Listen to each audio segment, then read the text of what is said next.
시간 기도하겠습니다. 하나님 아버지 감사합니다.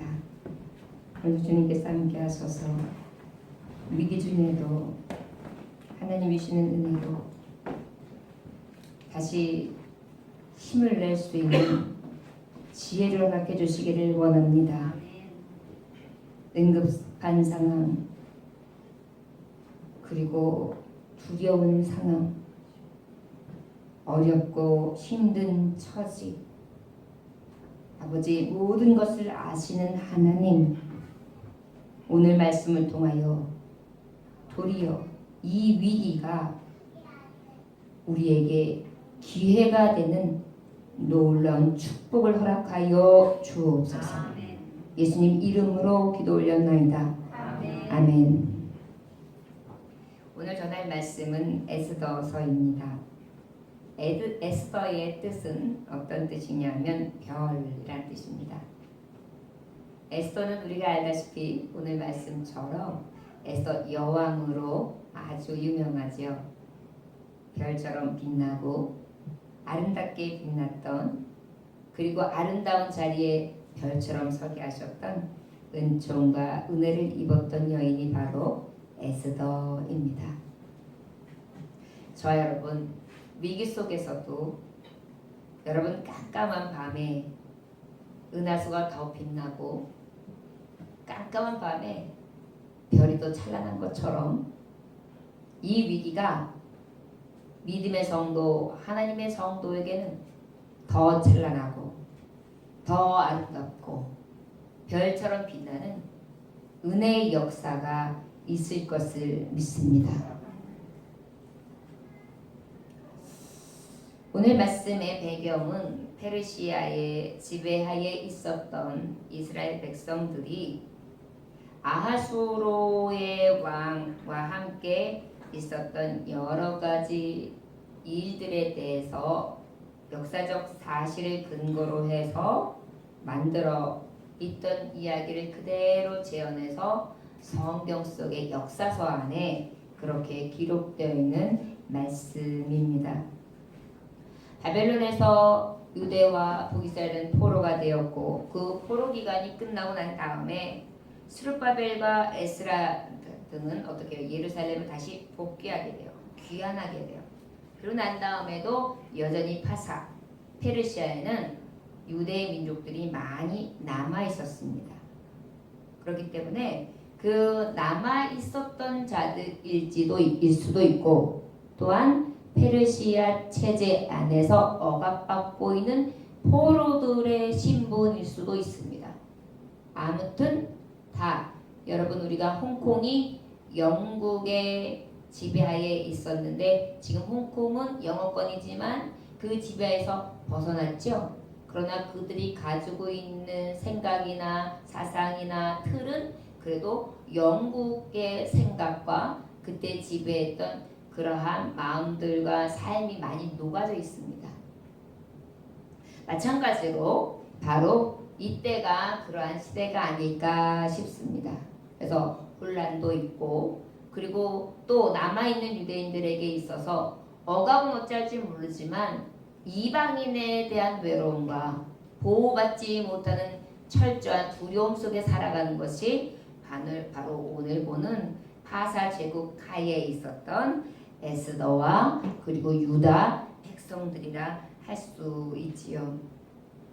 자, 그렇다면 오늘 이 유대인들, 이방인의 삶이 어땠는지, 또한 그 이방인의 삶의 내용을 보고 우리가 겪고 있는 이 땅에서의 말씀을 또 다시 함께 고찰해 보면서 아버지께서 우리에게 주시는 교훈의 말씀이 무엇인지를 다시 한번 생각하고 아버지께서 우리에게 주신 메시지를 깊이 받아 돌아가는 귀한 날이 되기를 원합니다. 오늘 말씀의 제목이 위기예요. 여러분, 위기의 뜻이 무엇인지 아십니까? 위험한 고비나 시기를 얘기해요. 저를 따라 하시기 원합니다. 위기. 위험한 시기나 고비. 예. 우리가 살다 보면 위험한 시기, 고비의 시기를 만나게 되는데 바로 이게 위기다. 유대민족은 이제 위기에 처하게 되는 게 뭐냐? 하만이라고 하는 총리가 아하수에로 왕의 오른팔이 되고 난 다음부터 문제가 불거져요. 어떻게 불거지게 되느냐 하면 이 모르드게라는 유대인이 하만이라는 총리 앞에 무릎을 꿇지 않는다, 아첨하지 않는다, 타협하지 않는다, 이것이 문제가 된 것입니다. 아마도 어떻게 해보려고 타협돼 보려고 했을 것입니다. 아니하면은 자기 편으로 만들려고 노력했을지도 모릅니다. 그런데 모르드게는 어때요? 아주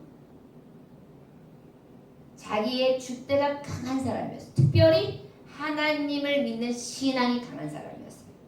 그래서 나는 하나님 외에 어떤 사람 앞에 무릎을 꿇고 절하지 않겠다 라는 것이 이 모르드게가 갖고 있는 생각이었습니다. 그 안에는 무릎 꿇지 않았다라는 것이 그저 절하지 않았다라는 것인지, 아니면 하만이 하고 있는 정책이나 그의 태도나 그가 하는 모든 정치에 있어서 함께할 수 없는 사람이었기에 타협하지 않았다라고 볼 수도 있어요. 그것에 대한 자세한 이야기는 기록되어 있지 않습니다. 그러다 보니까 이 하만은 눈에 가시 같은 모르드게를 죽이려고 들어요.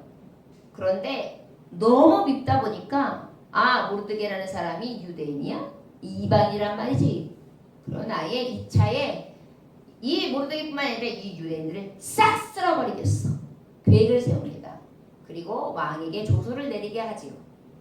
그래서 결국은 각 방백들에게 포고문을 보내서 어떻게 해요? 그곳에 있는 유대인들을 다 학살할 수 있도록 왕의 인장을 찍어서 그렇게 보내게 됩니다. 이 사실을 모르드게가 알게 된 때예요.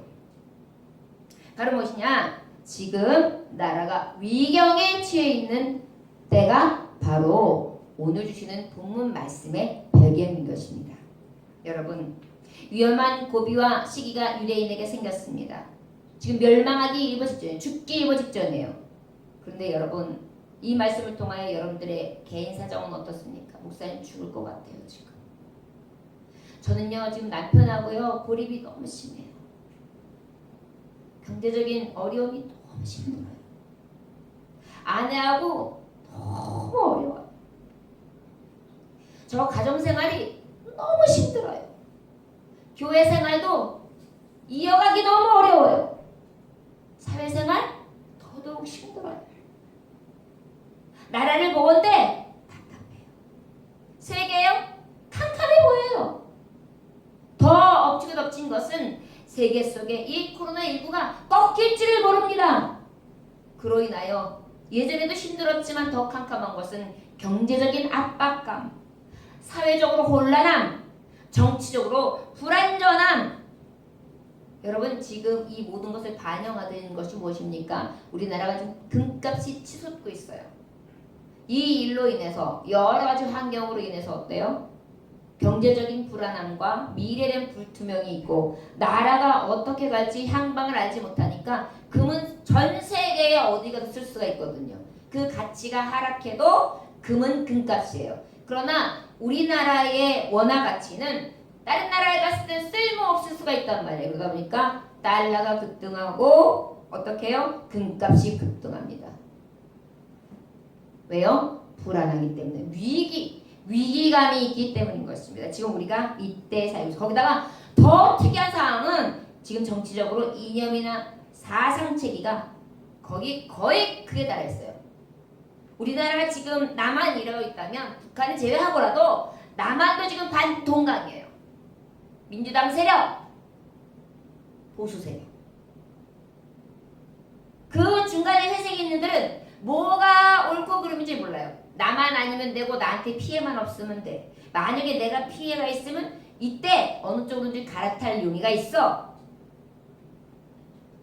그리고 무분별하게 나는 무조건 어느 쪽이야, 나는 무조건이야 라고 해서 아무 생각 없이 그렇게 지금 이념 사상 체제가 그저 위기 상황 어떻게 어느 방향으로 어느 물로 흘러갈지 모르는 그러한 너무나 혼란되게 있는 위기 상황이 우리 나라의 현실이에요 지금.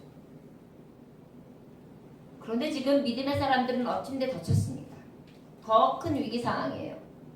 기독교인들에게 있어서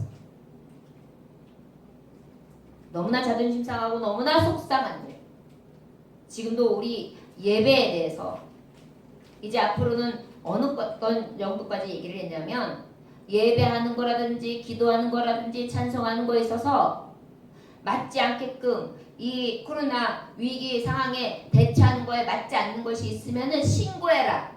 신고하면 어떻게 해요? 포상금을 주겠다라는 얘기까지 나올 정도예요. 이제 이것까지 만약에 발표한다 그러면 교회는 거의 뭐예요? 많은 사람들이 왜요? 신고만 해도 돈 받으니까. 지금 그런 상황에서 우리가 예배를 드려요. 그런데 더 기가 막힌 사실은 이런 상황인데 교인들이 예배 안 나와요. 지금 이런 상황이 어떤 상황인지도 모르고 신앙을 지키려고 하는 마음도 없어요. 코로나가 무섭대요. 더 무서운 게 뭔지 아십니까? 내 몸을 죽이는 것은 무서운 게 아니에요. 내 영혼을 죽이는 게 무섭지요. 근데 내 영혼이 죽고 있는데 무서워하지 않아요. 이렇게 기가 막힌 상황이 어디 있습니까? 믿는 자들이 지금 그래요. 믿는 자들이. 지금 교회의 대부분의 교회가 교인의 70%에서 80%가 예배를 드리지 않고 있어요.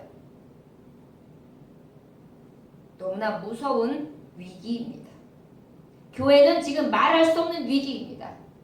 천국행 티켓이 똑같이 발표가 됐는데 100명 중에 70명, 80명이 어떻게 반환한 거예요. 여러분 이게 얼마나 무서운 상황인지 무엇을 상실했는지를 지금 성도들은 모른 채 예배를 드리고 있는 것입니다. 예배를 드리지 않고 있는 것입니다. 지금 위기예요. 위기. 위기가 뭐라고요? 위험한 고비. 그 고비의 시기를 얘기하는 거예요. 고비라고요. 저와 여러분 그런데도 이 위기를 느끼지 못하고 예배하지 아니하고 떠나시렵니까? 그저 그런가 보다 하면서 강 건너 불구경하듯이 그렇게 타협하시렵니까? 안 돼요. 오늘 지금 이러한 위기 가운데에 모르드게와 에스더가 이 유대 백성이 어떻게 했는지 그래 어떻게 이 위기를 극복했는지 자세히 하나님 말씀을 통하여 들려주고 있습니다. 우리 함께 1절에서 3절까지 말씀 함께 공독해 볼까요? 자, 시작. 모르드게가 이 모든 일을 알고 자기의 옷을 찢고 굵은 배 옷을 입고 죄를 뒤집어 쓰고 성중에 나가서 대성 통곡하며 대궐문 앞까지 이르렀으니 굵은 배 옷을 입은 자는 대궐문에 들어가지 못함이라. 왕의 명령과 조서가 각 지방에 이름에 유대인이 크게 통하여 금식하며 울리며 부르짖고 굵은 배 옷을 입고 죄에 놓은 자가 무수하더라. 아멘.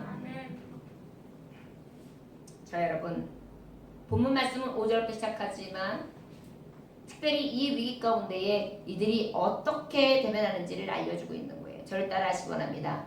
하나님 앞에 울라. 위기라면 하나님 앞에 웁시다. 할렐루야. 여기 보니까 울었어요. 어떻게 울었는지 아십니까? 여기 보니까요. 옷을 찢고 굵은 배를 입고 대성통곡하면 여러분 대성통곡은 이게 아니에요. 아이고 주여. 여러분 지금 이 위기가 우리 이 멸망의 조짐이 우리에게 눈물이 되고 애곡이 되고 통곡이 되어야 될 때가 바로 지금 이때예요. 위기 상황이라고요. 그래야 이 위기를 극복할 수 있다는 것을 오늘 말씀을 통해 알 수 있어요. 그런데 이 대성통곡을 어디서 했느냐? 왕궁 앞에서 했지만 실은 누구 앞에 했느냐? 하나님 앞에 했던 것입니다. 저를 따라하시기 원합니다. 하나님 앞과 세상의 왕 앞에 대성 통곡했더라. 지금 왕궁 앞이에요. 여러분 앞에 광화문 앞에서 하나님 앞에 예배를 드렸던 광약교회가 있었습니다. 하나님은 우리나라의 그러한 통곡과 애곡 소리를 들으신 줄 믿습니다. 그런데 멈추지 말아야 돼요. 우리는 여기까지 했어. 최선을 다했어. 마침표가 아니에요. 우리는 끝까지 하나님께서 이 위기 가운데 우리를 건져 주실 때까지 통곡하리라. 할렐루야. 이게 바로 위기 상황을 극복할 수 있는 그런 법이라는 것을 오늘 말씀 통해 알려주시는 것입니다. 그런데 여기 보니까 대궐문에 들어가지 못함이라. 그리고 난 다음에 뭐예요? 유대인이 크게 애통하여 금식하며 무엇했다고요? 금식했어요. 뭐했다고요? 그리고 그 다음 읽어보세요. 시작. 울며 부르짖고. 울며 부르짖고. 하나님 앞에 올 때 그냥 오는 게 아니에요. 대성통곡하고 부르짖고 금식했다. 저 여러분, 나라와 민족을 위해서 여러분들의 가정과 여러분들의 삶의 모든 터전과 어려움이 이 위기 가운데에 금식해 보셨습니까? 대성통곡해 보셨습니까? 외쳐 보셨습니까? 기도해 보셨습니까? 그렇게 하고도 하나님이 들어주지 아니하셨다면 여러분 하나님 앞에 원망하세요. 그런데 이 중에 저와 여러분들이 한탄만 할 뿐 그를 위하여 금식해 보셨습니까? 대성통곡해 보셨습니까? 앞에 가서 외쳐 보셨습니까? 베옷을 입고 그렇게 슬퍼하셨습니까? 그런데 여기 보니까 입고 제 누운 자가 무수하더라 그랬어요. 합심해서 기도했다는 것입니다. 많은 수가 나와서 합심했다는 것입니다. 저 여러분 말씀에 마태복음 58장 20절에 보면 두세 사람이 내 이름으로 모인 곳에 나도 그들 중에 있느니라. 할렐루야. 여러분 위기 가운데서는 두세 사람들이 모이는데 여기 보니까 많은 사람들이 모이는 무수하더라 그랬어요. 무수한 사람들이 모여야 돼요. 우리 다 같이 이제 교회에서도 무수한 사람들이 할 수 있는 대로 모여서 이렇게 통곡하고 기도해야 되는 줄 믿습니다. 저도 이제 이번 여름 이 7월 말 8월 초까지가 지나고 나면 휴가가 끝나고 나면 이제 여러분들에게 아예 정해놓은 정시간 예배는 아니지만 저녁마다 기도하는 시간을 그냥 가지려고 해요. 요일을 정해놓고. 그래서 그 시간만큼은 지나가는 우리 성도들 또 기억하는 우리 성도들이 와서 기도라도 하고 갈 수 있도록 그것은 근데 억지로나 다 같이 합시다가 아니에요. 제가 그 시간에 기도하는 거예요. 제가 모범이 돼서. 수요일, 금요일은 당연한 거고요. 그 외에 화요일, 목요일 이날은 저녁 때 제가 기도할 겁니다. 우리 성도님들도 무엇을 위해 기도하시겠습니까? 이 위기, 오늘 말씀하신 이 말씀처럼 이 위기에 이제 기도해야 될 것을 기억하시길 원합니다. 왜요? 이 위기를 극복할 수 있는 방법이 기도밖에 없기 때문입니다. 제가 곰곰이 생각을 했어요. 금식을 다시 또 해야 되는가? 또 하나님 앞에 작정한 예배를 드려야 되는가? 많은 고민을 했어요. 그래서 금식도 끼 금식은 할 겁니다. 하루에 한 끼 금식은 할 거예요, 제가. 그리고 저녁마다 와서 기도할 거예요. 화, 수, 목, 금. 그래서 하나님 앞에 이제 저녁마다 여러분들을 위해 기도할 거고 나라 민족을 위해서 기도할 거고 이 위기, 정치, 경제, 사회, 가정, 개인, 교회, 나라, 세계, 민족, 열방을 위해서 그렇게 10분을 기도하던 20분을 기도하던 제가 할 수 있는 여력하에 그렇게 성전뜰을 밟고 가더라도 그렇게 기도하려고 해요. 지금 이때를 놓치면 아무래도 땅을 치고 후회할 것 같습니다. 여러분들도 기억하시고 8월 둘째 주 이후 셋째 주서부터는 셋째 주서부터는 8월 셋째 주서부터는 제가 그렇게 할 예정입니다. 같이 기도하셔서 아무래도 이 긴 싸움을 하반기까지는 기도로 채워나가야 될 것 같아요. 오히려 모이기를 패하고 있고 기도가 패하고 있고 찬송을 막고 있지만 도리어 더 불꽃을 피우는 시작을 우리 예정교회에서 조목사를 비롯해서 시작하려고 합니다. 여러분 왜요? 하나님 앞에 우는 방법밖에 없겠더라고요. 제가 이 말씀을 묵상하고 계속해서 고민하고 기도하는데 아무리 한탄해도 소용이 없어요. 사람의 방법으로는 되지 않아요. 오직 하나님의 신으로 된다는 것입니다. 저와 여러분 이렇게 하나님 앞에 기도하기를 원합니다. 히브리서 10장 25절에 보니까 모이기를 피하는 어떤 사람들의 습관과 같이 하지 말고 오직 권하의 그날이 가까움을 볼수록 더욱 그리하자. 할렐루야. 아멘. 지금 저는 마지막 때가 가까움을 볼수록 더욱 그리하자. 뭐예요? 패하지 아니하고 만나고 모이고 기도하고 함께 하자는 것을 선포하고 있는 것입니다. 저 여러분 뜻을 모아서 기도할 수 있기를 원합니다. 이것은 절대로 억지로가 아닙니다. 자원하는 심령으로 기억해 주시고 같이 기도하셔서 우리 함께 나아갈 수 있기를 원합니다. 가슴에 기도하는 것입니다. 지금 유대민족은 이 위기 속에서 울었습니다. 왕궁 앞에서 주님 앞에서 울었습니다. 금식했습니다. 통성으로 기도했습니다. 많은 무리가 기도했습니다. 우리 교우들도 합시다. 하나님께서 움직여 주실 줄 믿습니다. 우리가 이제 좀 더 졸자, 눕자, 좀 더 자자, 그저 쉬자 할 수 있는 때가 아니라 이제 하나님 앞에 기댈 때인 것입니다. 독일의 나치 시절 독일 교회는 히틀러가 기독교에 큰 도움을 줄 거라고 기대를 했어요. 독일의 교회들이 말이죠.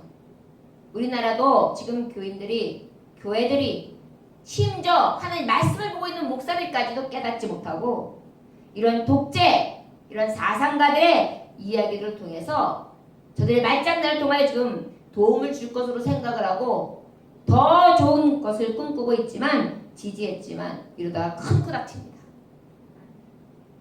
그럴 때에 본 회퍼 목사님은 말했습니다. 그들의 악마성을 보았습니다. 이 독일 교회를 향해서 그들이 가는 길을 완전히 반전하면서 함께 할 수 없다고 선포하면서 저항운동을 했습니다. 히틀러 정권의 저항운동. 그는 이렇게 말합니다. 교회는 하나님의 메시지를 구체적으로 사람들에게 선포하기 위해 존재해야 한다. 정의와 양심을 따르는 신앙 공동체가 되어야 된다. 그리고 옥중에서 회포는 이렇게 말씀을 남겼습니다. 교회는 이 세상 안에서 세상과 더불어 세상을 위해 존재하고 고통을 받아야 한다. 할렐루야? 할렐루야? 아멘. 교회는 이 세상 안에서 세상과 더불어 세상을 위해 존재하고 고통을 받아야 한다. 교회가 가야 될 본질이에요. 교회가 평안해야 되고 교회가 즐거워야 되고 교회가 안락해야 되고 교회가 그저 서로 친교해야 되고 교제해야 되고 기쁨이나 함께 다가나 함께하고 그저 즐거움이나 살도 모임 하듯이 그렇게 춤이나 추듯이 그렇게 모이는 곳이 아니에요. 여러분 교회의 성격을 알아야 합니다. 교회는 예수를 위하여 투쟁하는 것입니다. 예수의 나라를 이루어가는 것입니다. 분해폰처럼 역사와 교회를 보면서 영안이 열려져서 도리어 독일 교회를 향해서 외쳤던 것처럼 우리에게도 그런 은혜가 있어지기를 원합니다. 그런데 이 얘기를 듣지 않게 되자 독일이 어떻게 되었습니까? 특히 독일 교회들이 어떻게 되었습니까? 제일 먼저 숙청한 게 교인들이었어요. 피비린내가 났습니다. 저 여러분, 우리가 만약에 지금이라도 먼저 이 위기 상황 속에 하나님 앞에 기도하고 울부짖는다면 이런 피비내는 교회가 되지 않을 수 있도록 하나님이 막아주실 줄 믿습니다. 아멘. 교회들이 눈을 떠야 돼요. 교회들이 영안이 열려야 돼요. 하나님 앞에는 순종하되 사상이나 이념 앞에는 제대로 눈을 뜨고 하나님 말씀 앞에 순종하며 나아가야 될 줄 믿습니다. 아멘. 오직 그리스도가 주인된 나라, 가정, 오직 주께로 서 있는 하나님의 종들, 그럴 때 하나님께서는 진정한 축복으로 우리와 함께 해줄 줄 믿습니다. 저 여러분, 이를 위해 최선을 다하고 나라와 민족, 교회를 위해서, 민족을 위해서 울 수 있는 저와 여러분들 되시기를 원합니다. 지금도 남북 간의 갈등은 우리나라 하나뿐이에요. 분단된 조국 우리나라 하나입니다. 전쟁이 언제 어떻게 일어날지 발발할지 모르는 상황입니다.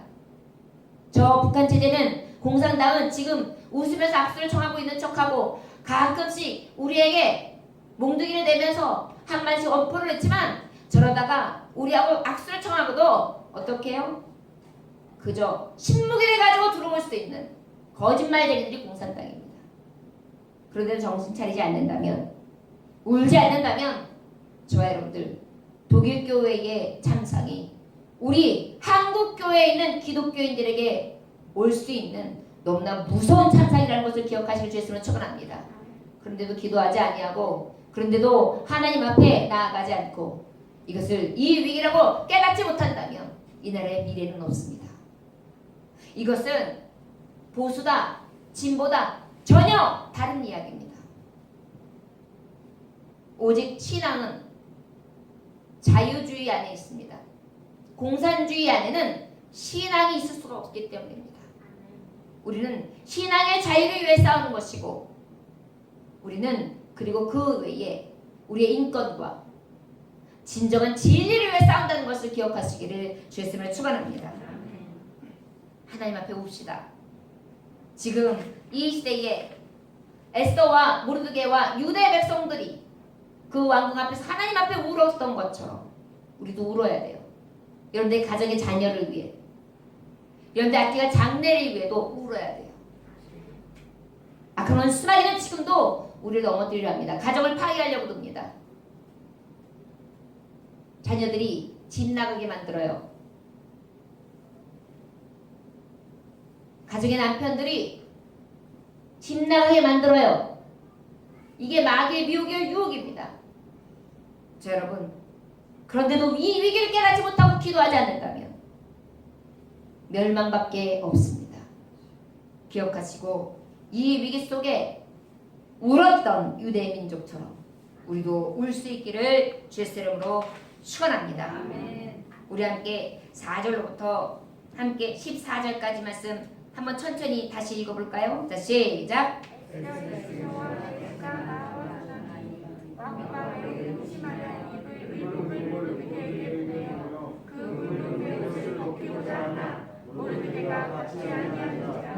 에스더와 왕의 어명으로 자기에게 가까이 있는 대신 사람을 불러 명하여 모르드게에 가서 이것이 무슨 일이며 무엇을 보는가 말하라. 자, 그만 14절 한번 다 같이 읽어봅니다. 시작. 잠잠하여 말이 없으면 유다인은 다른 데로 말미암아 노임과 구원을 얻으려니와 너 안에 아버지 집은 멸망하리라. 내가 왕후의 자리를 얻은 것이 이때를 위함이 아닌지 누가 알겠느냐 하니. 아멘. 자, 그리고 우리 13절 함께 봉독합니다. 시작. 모르드게가 그를 시켜 에스더에게 대답하되 너는 왕궁에 있으니 모든 유다인 중에 홀로 목숨을 건지리라 생각하지 말라. 아멘. 저를 따라 하시기 원합니다. 무지한 죄에 빠진 자를 깨우라. 무지한 죄에 빠진 자를 깨우라. 여러분, 무지한 것도 죄입니다. 알지 못하고 지은 죄도 죄란 말이에요. 근데 특별히 이 알지 못함을 모르드게가 에스더 여왕에게 지금 직언하는 말씀이 13절의 말씀이에요. 너 지금 어떤 상황인지 알아? 네가 지금 왕궁에서 호화롭게 지내고 네가 고아였지만 홀을 단신을 있을 때 내가 너를 거두어 키웠고 네가 내 딸이 되어서 왕궁에 들어가서 왕비가 되었지만 지금 네가 처해 있는 우리나라의 민족의 이 위기를 알아? 네가 지금 안락하다고, 네가 지금 쾌락을 누리고 있다고, 내가 왕의 진미를 느끼고 네가 왕의 그늘에서 총애를 받고 있다고, 네가 먹고 살기 좋다고, 네가 좋은 일을 만난다고, 네가 돈을 좀 만진다고, 네가 명예가 좀 있다고, 네가 많은 사람들과 함께한다고, 네가 사랑받는다고, 넌 그것으로 족하게 여기냐? 깨어라. 안일함에 빠져있고 무지함에 있는 너희여 깨라. 이 위기 안에 깨라고 선포하라는 것입니다. 무지한 죄에 빠진 자여 깨어라. 어떻게 무지하게 지금 있느냐? 네가 지금 왕국에서 호화롭게 있을 때 이제 생각하지 마라. 아, 바깥에서 막 대성방목통곡을 하니까 에스더가 이렇게 보니까 거기 삼촌이 있단 말이에요.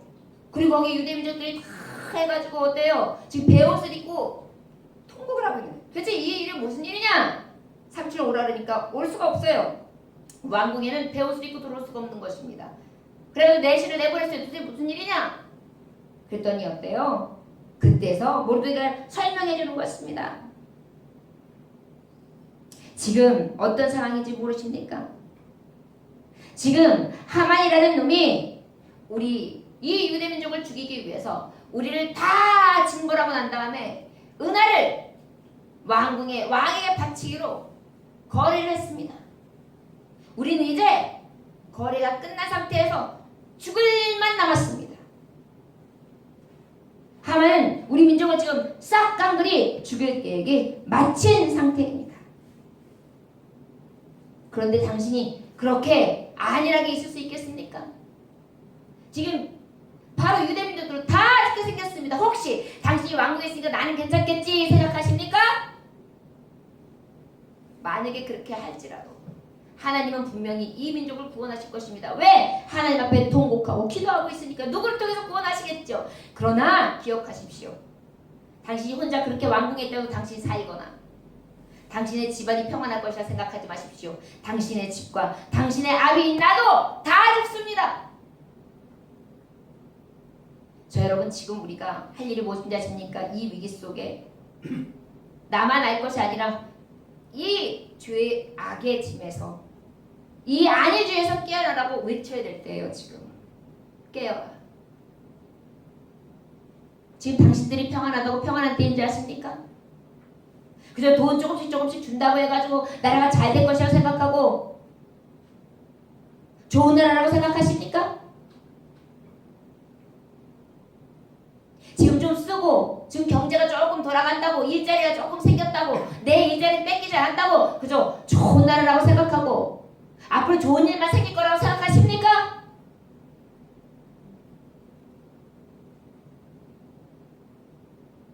여러분들의 가정이 지금 평안하다고 계속 평안할 것을만 생각하십니까? 지금 어느 때인지 모르십니까? 여러분들의 사업이 그냥 그만하다고 나는 괜찮으니까 나는 잘 버니까 그렇게 생각하시면 나라가 망하는데요. 그때 여러분들의 축복이 될까요? 그때는 이미 끝납니다. 그리고 어떻게 해요? 13절 말한 거예요. 에스더에게 대답하되 너는 왕궁에 있으니 모든 유다인 중에 홀로 목숨을 건지자 생각지 마. 너 혼자 잘 되고 너 혼자 잘 먹고 잘 쓰고 아니하고 평안할 거라고 생각하지 마. 이때 많이 잠잠하여 말이 없으면 유다인들은 다른 데로 말미암아 노임과 구원 얻으려고. 참 믿음이 확실했어요. 네가 아니어도 할 사람은 있을 거야.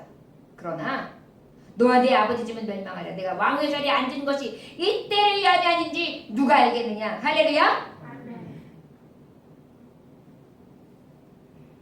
사명 감당할 때라는 것을 알려주고 있는 거예요. 깨어라.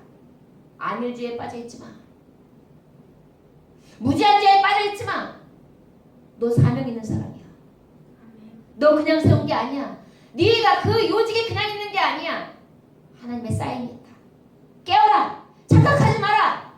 너 지금 부유하다고 네가 왕궁에서 그렇게 쾌적하게 지냈다고 지금 모든 민족과 내게 있는 많은 사람들의 생명이 어떻게 위기 중에 있는지를 망각하고 있다면 깨어라. 그렇게 외치라는 것입니다. 여러분, 지금 우리 이 세대가 거의 죄의 범람 가운데 가득 잠겨 있어요. 소수 인권 보호한다는 미명 안에 그 안에 얼마나 많은 계책이 들어가 있는지 아십니까? 하나님께 정말 도전하는 것들이 얼마나 많이 그 안에 숨어 있는지 아십니까? 여성 성평등 양성평등 이거 굉장히 좋은 것 같죠? 지위 굉장히 높여주는 것 같죠? 근데 인권에 있어서 필요한 부분은 하나하나 적용할 수 있습니다. 그런데 가만히 깊이 보면은 무엇을 통과하게 시키기 위한 거냐면은 동성연애, 양성평등.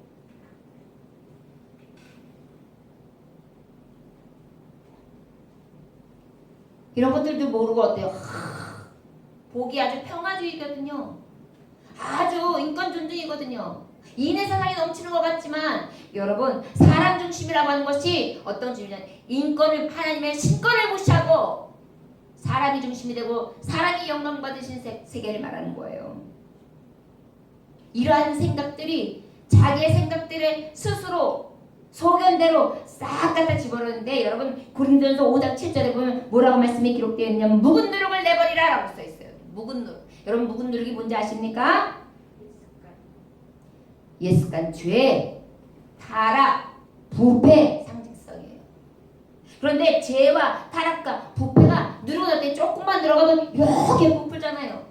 죄성은 조금 하면 요래 죄가 잉태한 즉 사망. 욕심이 잉태한 즉 죄를 낳고 죄가 장성한 즉 사망을 장성한단 말이에요. 부풀어지는 거예요. 죄가 자꾸 부풀어지는 것입니다. 적인 양인데도요 공동체 전체가 죄덩어리가 되는 거예요. 아이고 왜 동성연애가 하나 합법해주지 뭐 그렇게 기독교인들은 대단하다고 그래. 그런 사람이 몇 명이나 된다고요. 생각해보세요. 그들이 애를 낳을 수 있습니까? 애 더 안 나죠. 남자들끼리 쪽쪽하는 거 보세요. 젊은 애들이 봤을 때는 호기심이 발생해요. 아이들이 뭘 압니까? 저런 기분은 어떤 것일까? 하면 해보는 거예요. 그러다 보면 내 손주 나도 모르는 사이에 자기야 그러는데 남자들끼리 하고 있어요. 내 손녀 생각만 해도 얼마나 무서운 일입니까? 누룩같이 못해요. 누룩같이. 근데 이런 것들을 가만히 받아들이라고요? 그렇기 때문에 어때요? 내버리라는 거예요. 묵은 누룩을 내버리라는 것입니다.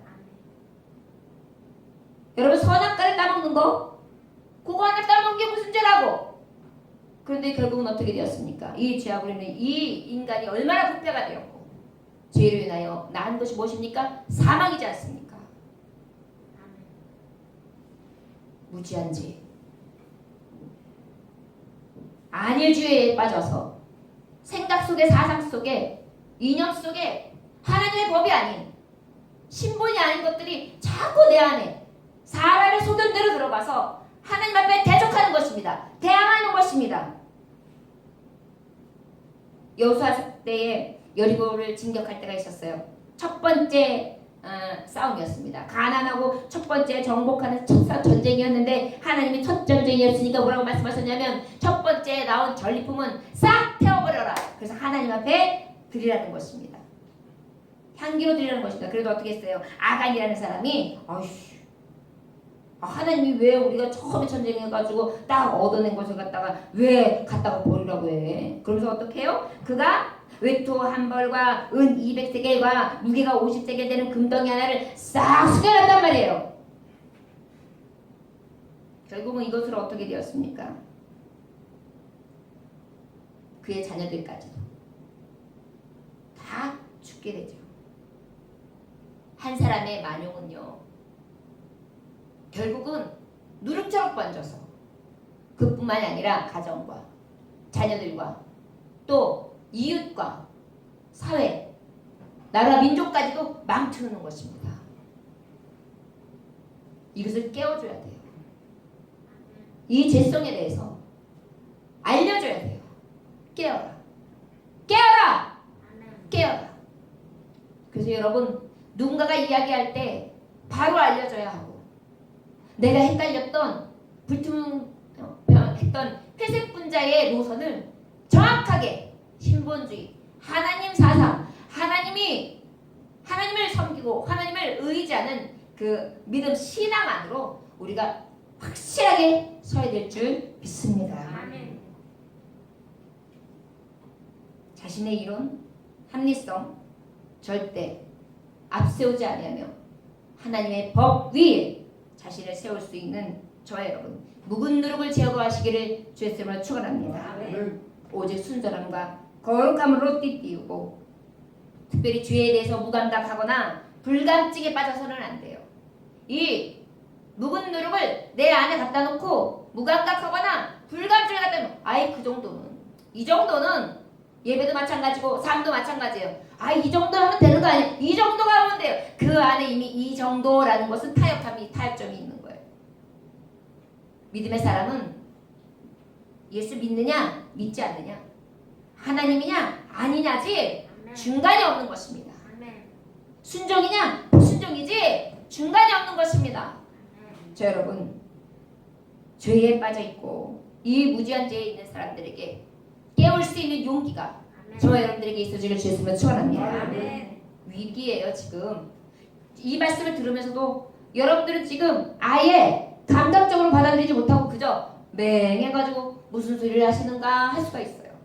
어떤 이들은 굉장히 지각하면서 자각하면서 반응해요. 여기서도 벌써 알 수 있어요. 하나님의 말씀을 들을 때 굉장히 막 반응하면서 자신의 삶을 돌이켜보면서 나의 묵은 노릇은 무엇입니까? 내가 죄에서 깨야 될 부분은 무엇인가? 내가 깨라고 외쳐야 될 건 무엇인가? 내 가정에, 내 자녀에게는 무엇을 깨라고 외쳐야 되는가? 난 어떤 것에 도전을 받아야 되는가? 여기에 대해서 생각하지 아니하는 분들이 많이 있어요. 그런데 깨닫는 자가 복이 있는 줄 믿습니다. 지금요 위기라니까요.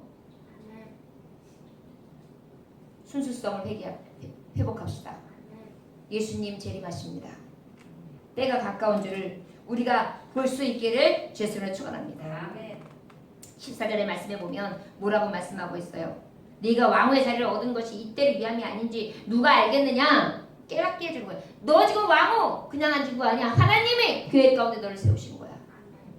너 사명을 깨워. 너 사명 있어. 하나님 우리를 멸하라고 해. 왕에게 지금 은을 계산하기로 했어. 수상궁 안에 내린 조서가 초안이 있어. 이걸 똑바로 봐봐. 봤지? 네가 지금 정신없이 왕후 행세를 하고 그 명예에 도취해서 영화와 영광만 들을 때가 아니라는 것을 깨달아. 네게 사명이 있다. 간절히 왕에 가서 말하라.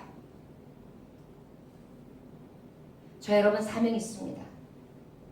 이 세상에 외쳐야 돼요. 이제는 기독교인들에게 말해야 해요. 가족들에게도 말해야 해요. 여러분들이 가지고 있는 위기 그리고 그 위기 가운데에 가정이 되었던 또 여러 가지 문제가 되었던 특별히 신앙 안에서 특별히 나라와 민족의 사상과 이념과 체계에 대해서 문제에 대해서 알려줘야 돼요. 깨닫게 해줘야 돼요. 가정에도 문제가 있을 때 남편에게 문제가 있을 때 아내가 문제가 있을 때 지혜롭게 깨닫게 해줘야 돼요. 그래야 하나님께서 주시는 이 위기에서 이 고비에서 넉넉히 뛰어넘게 해 주실 줄 믿습니다. 사람이라는 네 가지 중요한 만남이 있습니다. 네 가지 M인데요. 4M. 첫째, 마스터, 주인입니다. 둘째, 메이트, 배우자입니다. 세 번째, 멘토, 선생님입니다. 마지막 네 번째, 미션, 사명입니다. 창조주 하나님이 모든 피조물에게 사명을 주셨어요. 우리에게 이 은혜가 있습니다. 저와 여러분 깨워야죠. 우린 깨워야 될 사명이 있는 것입니다. 회개하라. 천국이 가까워하느니라. 깨워야 합니다. 사명이 있습니다. 가서 제자 삼으라. 모든 영혼이 내게 달렸느니 세계와 민족과 열방 가운데에 아버지와 아들과 성령의 이름으로 세례를 주고 가르쳐 하나님의 말씀을 지켜 행하게 하라. 돌아오게 하라. 볼지어다 세상 끝날까지 내가 너와 함께 하리라. 여러분 이것이 우리의 사명입니다.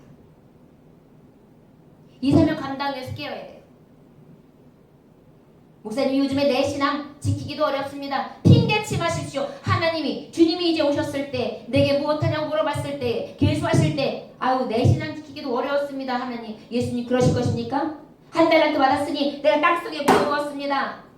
내 신앙 지키기도 힘들었습니다. 그렇게 핑계하실 것입니까? 아닙니다. 2달란트 받은 자가 2달란트 남기고 5달란트 받은 자가 5달란트 남겨서 잘하였도다 충성된 내 종아 너는 이제 천국에서 나와 함께 왕노릇하자. 할렐루야. 이것이 우리에게 주시는 은혜가 되야죠. 깨워줘야 합니다. 목사는 성도들을 깨워줘야 합니다. 어제 제가 이렇게 많이 오시지 않으신 성도님들에게 전화를 하고 안부를 또 쭉 하니까 너무나 감사한 일이 있었어요.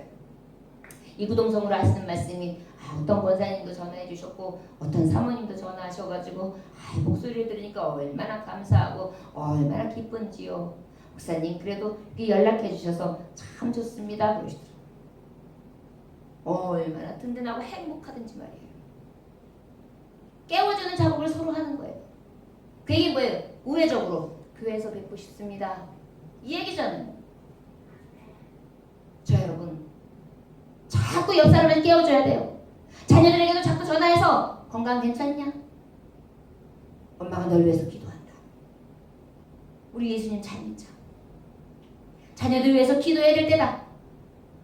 깨워야 된다. 엄마만 기도해가지고는 안 된다. 너도 기도해라. 온전한 가정을 이뤄라. 기도하는 가정을 이뤄라. 마지막 때에 구원선을 너희들 가정에서 세워라.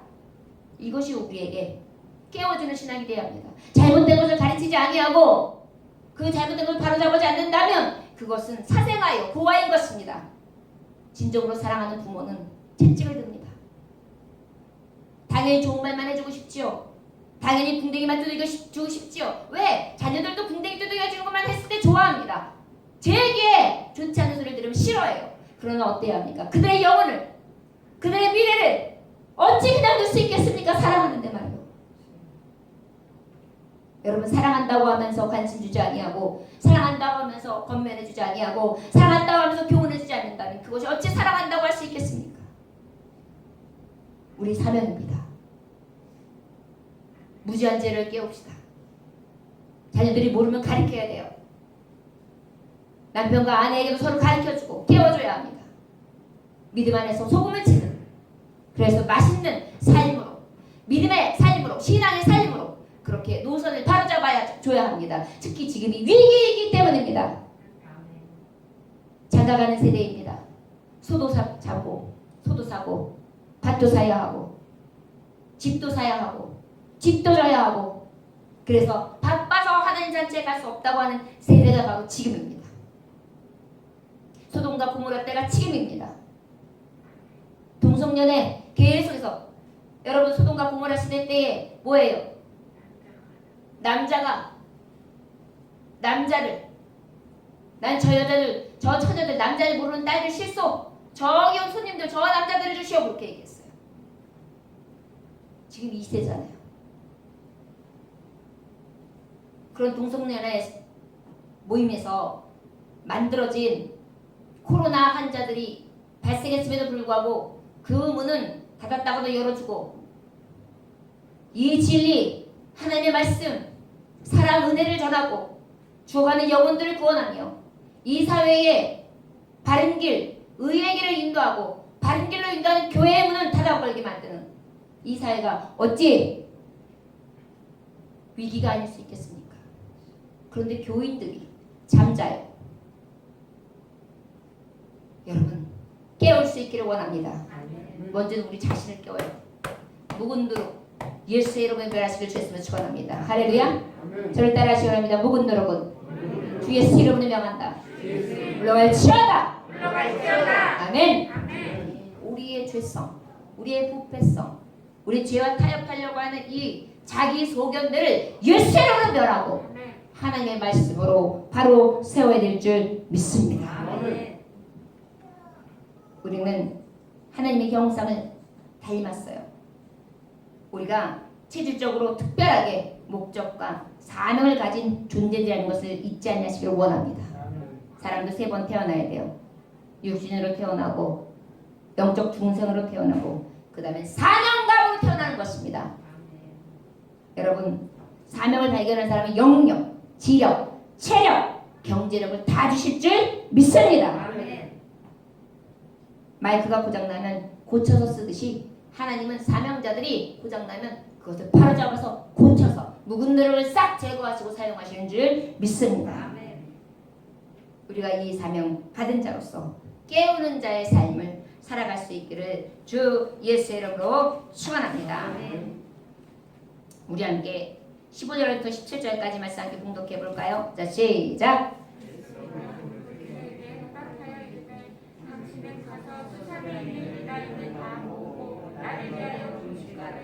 밤낮 3일 먹지도 말고 마시지도 마소서. 나도 나의 신령과 더불어 이렇게 금식한 후에 규례를 어기고 왕에게 나아가리니 죽음은 죽으리다 하니라. 무릎에게 가서 에스더가 명령한 대로 다 행하니라. 아멘.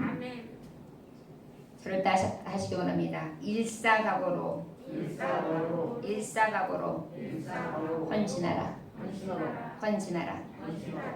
여러분 일사각오가 무엇입니까? 한 번 죽은 한 번 목숨을 버린다라는 거. 일사가 각오는 무엇입니까? 앞으로 할 일이나 겪을 일에 대한 마음 준비를 단단히 하는 게 각오예요. 헌신은 뭡니까? 몸과 마음을 바쳐서 있는 힘을 다하는 게 헌신이에요. 일사각오로 헌신한다는 것은 한 목숨뿐인 것을 가지고 내가 겪을 일에 대해서 마음 준비를 단단히 함으로 몸과 마음을 바쳐 힘을 다해 내가 열심을 내겠습니다 라고 선포하는 것입니다. 할렐루야. 지금 에스더가 그래서 선포한 거예요. 죽음은 죽으리라. 왕의 규가 나오지 아니하면 왕궁에 왕이 부르지 않고는 들어갈 수 없습니다. 그렇다면 청이 있습니다. 3주. 앞으로 나는 3일 동안 먹지도 마시지도 않겠습니다. 이거는 금식이 아니에요. 단식이에요. 단식. 그러면 금식하고 단식이 뭐냐면 금식은 마시는 건 하는 거예요. 그런데 단식은 마시는 것도 안 하는 거예요. 먹고 마시는 걸 전혀 안 하는 거예요. 내가 단식하겠습니다. 그러니 내 왕국의 시녀들까지도 나와 함께 시중드는 모든 사람들까지도 곡기를 끊게 하겠습니다. 유대 우리 민족에게 말씀해 주십시오. 내가 주를 주량 믿음으로 이렇게 단식을 하다니 다 단식하시오 기도해 주십시오. 그리고 내가 왕 앞에 목숨을 걸고 나가겠습니다. 죽어도 나갑니다. 그리고 난 다음에 어때요? 딱 3일 후에 금식하고 나가죠. 그리고 또 17절에 보니까 유대인들은 모르드게는 이 왕후가 부탁한 대로 다 같이 합심하여 하나가 되었다고 합니다. 여러분 위기입니까? 위기가 기회 될 수 있습니다. 일사각오하는 것입니다. 여러분들의 일 가운데에도 여러분들의 삶의 모습 가운데서도 자녀들을 향한 가정을 향한 나라와 민족을 향한 일사각오의 마음으로 나아가는 것입니다. 그러면 어떻게 될까요? 위기가 기회가 됩니다. 원수는 하나님이 갚으십니다. 여러분 우리가 너무나 잘 아는 결말이지 않습니까? 하만은 모르드게를 죽이려고 장대를 자기 대문 안에 자기 마당 안에 걸어놨어요. 그런데 그 마당 안에 누가 걸렸어요? 하만. 그리고 그의 식솔들이 다 걸렸어요. 싹대죽을 당했습니다. 유대인들을 징벌하려고 했던 그의 팀들이 싸그리 다 죽임을 당했어요. 도리어 유대 민족이 두려운 민족이 되었습니다. 알고 보니 왕후의 민족이었던 것입니다.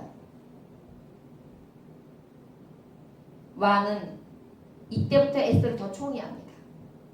내가 나의 자리 외에는 이 나라에 반도 죽였어. 얼마나 애정이 넘치는 사랑 고백입니까? 하나님의 마음으로 움직이면 사람의 마음이 움직이는 줄 믿습니다. 하나님이 움직이시면 사람이 움직이는 줄 믿습니다. 하나님이 역사하시면 물건이 열리고 인권이 열리고 영권이 열릴 줄 믿습니다. 저와 여러분, 위기입니까? 이 위기가 기회가 될 줄로 믿습니다. 그러나 조건이 있는 것입니다. 하나님 앞에 옵시다.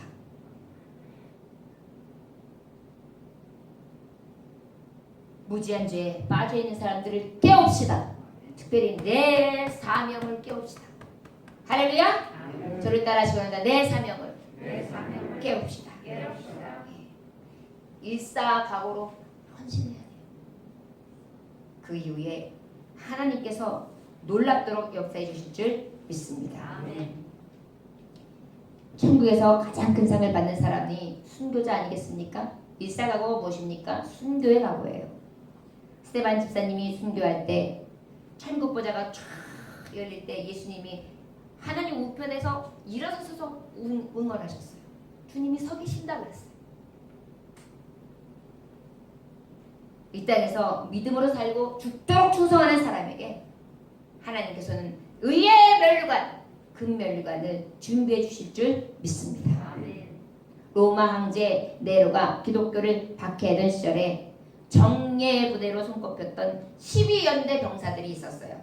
로마 네로의 그 황제 밑에 있었던 군사들인데요. 그 지휘자가 가만히 보니까 그 사람들이 다 독실한 크리스찬이란 말이에요. 근데 그 크리스찬이 40명이나 있는 것입니다. 그래가지고 이 지휘관이 야 이것들은 안 되겠다. 우리는 네로 황제에게 충성을 다해야 되는데 얘는 그 예수 우리가 박해하는 예수에게 충성을 다하는 게 문제가 있다 싶어가지고 어떻게 해요? 지휘관이 그들을 모아놓고 지금이라도 신앙을 버리는 자는 살려주겠다. 그렇지만 버리지 않는 자는 다 한 명도 살려줄 수가 없다. 그래가지고 한 겨울에 얼음이 깡깡 얼어있는 호수 안에 이 40명의 병사들을 집어넣습니다. 그래서 한 사람이 너무 추우니까 견디다 못해 얼추 하고 나왔어요. 그래가지고 그 나온 자를 살려라. 그래가지고 따뜻한 물에 탁 집어넣는데 그만 집어넣자마자 심장마비가 걸려가지고 죽었습니다. 그리고 났는데 이 지휘관에게 환상이 열렸어요. 환상이 열렸는데 그때 갑자기 호수 위에 하늘나라 천사가 40명이 막 면류관을 들고 춤을 추고 있는 거예요. 그 중에 한 천사가 면류관을 가지고 하늘로 올라가는 겁니다. 그래가지고 그것을 본 지휘관이 아니요 저 면류관 내가 맡고 싶소 하면서 얼음물로 꽉 뛰어들어가지고 순교했답니다. 저 여러분 우리에게 마지막 달려갈 길은 의의 면류관인 줄 믿습니다. 순교자의 마음, 일사각오의 마음을 가지고 이 위기 속에 믿음을 지키고 신앙을 지키며 아버지의 이름으로 나아가는 저와 여러분들 되시기를 주의 이름으로 축원합니다. 계시록 2장 10절에 보면 내가 죽도록 충성하라. 그리하면 내가 생명의 면류관을 내게 주리라. 할렐루야. 우리 아버지께서 원하시는 삶, 오히려 이 믿는 자들에게 왜 위기를 주셨는가 다시 한번 생각해보고 더 영광스럽게 하실 하나님의 뜻 안에서 믿음을 지키고 더욱 신앙으로 굳건히 서는 하나님의 종들 되시기를 주의 이름으로 축원합니다. 기도하겠습니다. 하나님 아버지 감사합니다.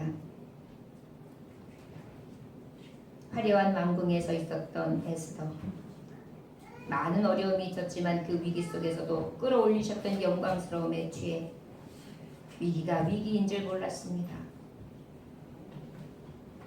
내가 살고 있는 이 처지에 취해 이 위기 속에 하나님 앞에 울지 않고 왕궁에서 즐거워하고 있었습니다. 무지한 죄에 빠져 깨어나지 아니하고 꿈꾸고 있었습니다. 사명을 깨지 못하고 헌신에 대해서 마음 없이 주님을 위하여 싸우는 용병이 아니라